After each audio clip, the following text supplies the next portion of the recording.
Hi, I'm Keith from TerraVenture. You'll know us from our distribution of MSC tyres in the UK and helping out and sponsoring a lot of the Scottish race series and events. But we also in our own time like to ride mountain bike tandem.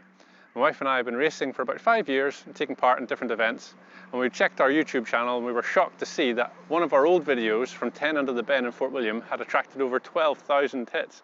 So we thought we may be able to produce a few more videos and tell a few more people a bit about mountain bike tandeming.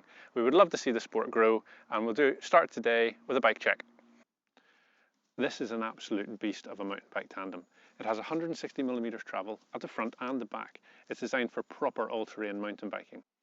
We've taken this tandem to England, we've raced in the marathon series, we've raced in Fort William at 10 Under the Bend, and we've also taken it across to France to race at the RockShox, which is the world's largest mountain bike tandem race. It has over 170 tandems stampeding from the starting gates into the mountain bike marathon course. It was an epic race.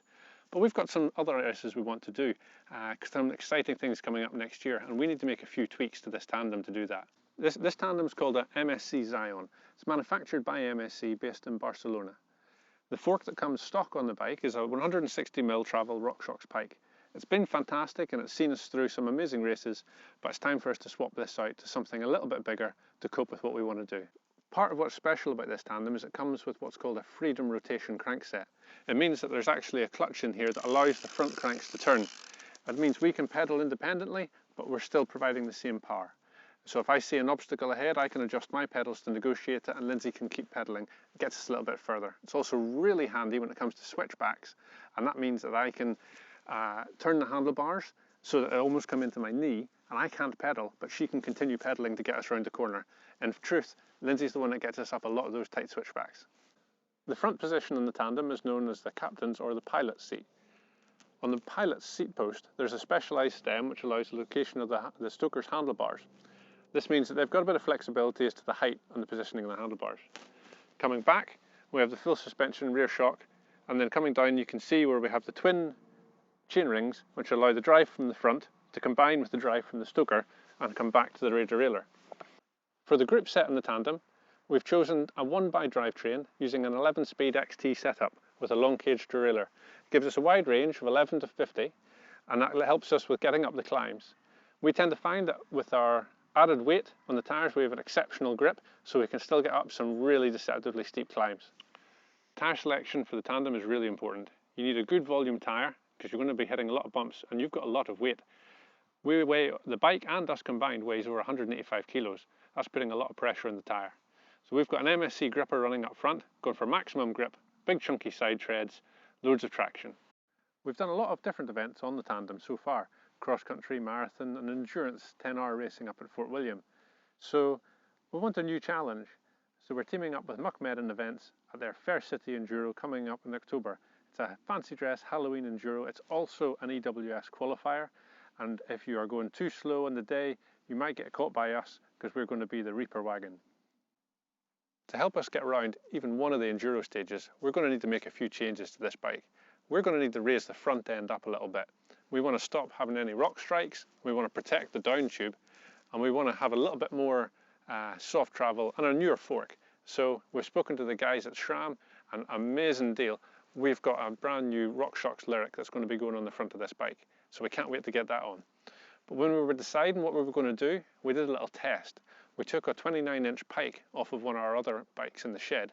We put it on this and we had a go around some of the trails. We loved it. Putting a 29-inch wheel in the front of this tandem helped transform it to rolling over some of the obstacles easier, not getting stuck in the little ditches and ruts. So we're going to ride this tandem mullet.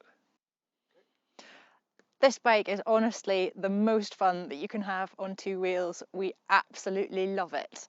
And I would say it is the best bike that we have in the shed for both my husband and myself. For me, I think this is very much the best place to be. Holding on for grim death right here. It's just like being on the back of a roller coaster. It's wicked good fun. Okay, a massive shout out to Zyro Fisher and RockShox UK for helping us get this Lyric fork. It's the Lyric Ultimate Edition in red, so you can see here the difference in size between it and our original 27.5-inch pike. So the move up to 29er gives us a bigger wheel size. You can see how good does that look with the bike. So we've got original tyre on, we've got the MSC gripper, 27.5 inches on the left. We've put the same 2.3 on the wheel just to test it initially, but the one on the right is the one we decided to go for. That's the 2.4, and that comes up around about 2.6 on a 30mm rim from tread block to tread block. That's a big beast of a tyre. So we headed through to Canoe Hill in Perth, which is the location for the Muckmedden Fair City Enduro that's coming up in October. It's now sold out, so we're really looking forward to that. We tested the bike in some of the trails, and this one we've never been able to ride this trail in the tandem before. You can see there, hang on, let's have another look at that. Let's rewind. So every time when we came down here before, our chainring would hit into the log, but now because of the additional suspension we've got, it actually lifts the chainring up and allows us to clear the edge of the log and continue on. So no dabs, we're absolutely delighted with that. We headed around the rest of the trails, had an amazing morning testing out the bike. There's no real noticeable increase in the floppiness of the steering with the larger wheel and the additional head angle that's causing. So we're pleased with that, we're still happy. This bike just loves these trails, and the amount that it accelerates, just watch this, we come off the brakes and then boom, we're away. So that's it, a little summary of riding the mountain bike tandem. Hope you enjoyed it, folks, and we'll do another video soon. Cheerio.